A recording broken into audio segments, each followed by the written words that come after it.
Hi everyone, welcome to another episode of David Rides a Trike. I'm David, I'm riding a trike. For those of you who don't know, I produce vlogs while riding my trike, mostly talking about chronic illnesses, dealing with them. Why do I do it? Because I've had a lot of them and I've got a lot of experience. Today, I'm going to talk about the recent celebration of the anniversary, 7th anniversary of my second kidney transplant. Had the first one back in 1986. That lasted almost 25 years and then it failed, leaving me with absolutely no kidney function, produced no urine, never peed. Everything I drank would stay on my body, which makes you feel horrible. Was on dialysis for 2.5 years. And during that time, I worked very hard trying to find a living kidney donor. For those of you who don't know, and I'm guessing most of you don't, a living donor is always preferable to a deceased donor when it comes to a kidney, because the kidney always starts working right away, and on average they last about twice as long as cadaver donors. So while I was listed for a deceased donor, I really wanted a living donor. On your left, hello.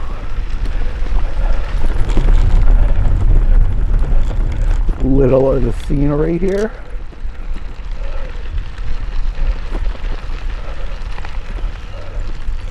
This is going to have to be a very quick one because I forgot to bring any extra batteries for my camera, and this one doesn't have much juice left in it.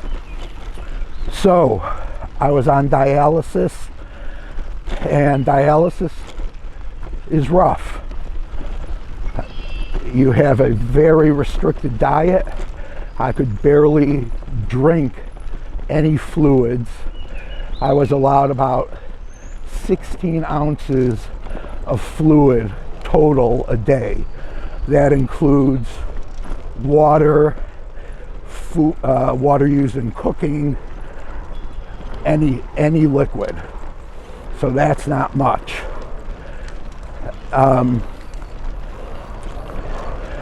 Initially, you can't just come out and say to people, hey, I need a kidney, would you like to donate? All you could do is tell your story and hope that somebody volunteers. I did that, and I had many wonderful people who volunteered.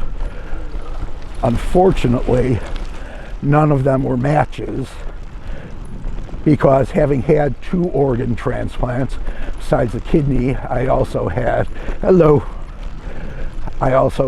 a pancreas transplant. Oop.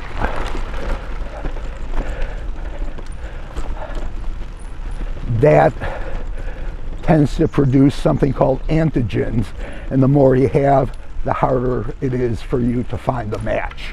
And I was very difficult. I ended up making a YouTube video, and I'll link to it down below. I tried to keep it very lighthearted. I'm going to stop here for a second. A lot easier to talk. It's a rough section coming up. I tried to keep it lighthearted, and it was actually picked up by a local TV news station. As a result of that, somebody saw it. They were actually referred to it by a mutual friend, and this woman, Patty, said she wanted to donate.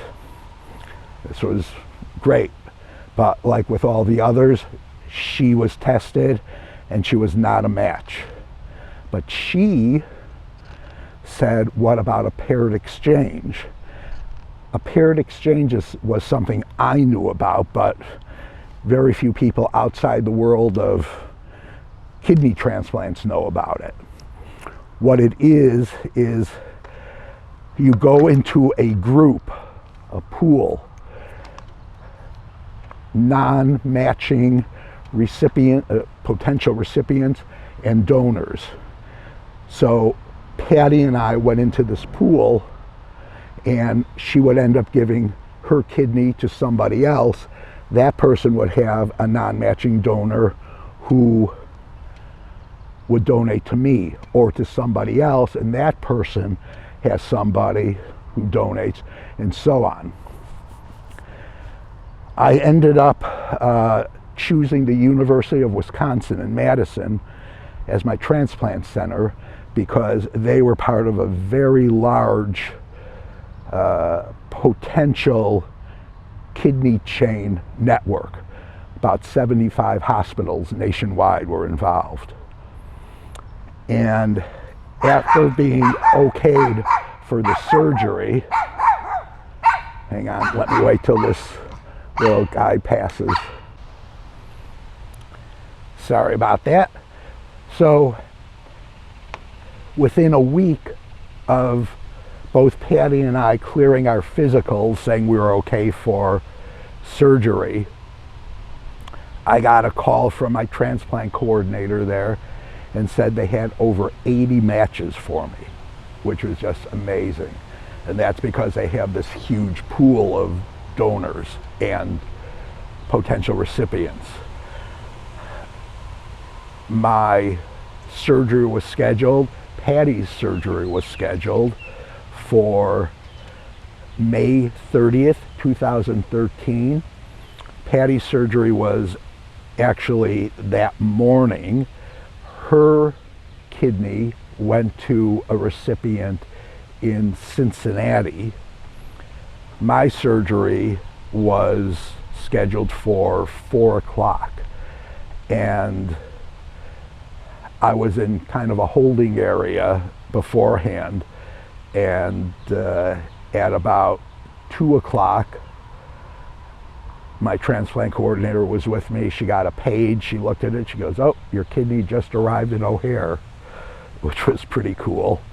And then they had to drive it up to Madison, and I don't know how they got there that quickly, but at 3:30 she got another page and said, "Your kidney just walked in the door."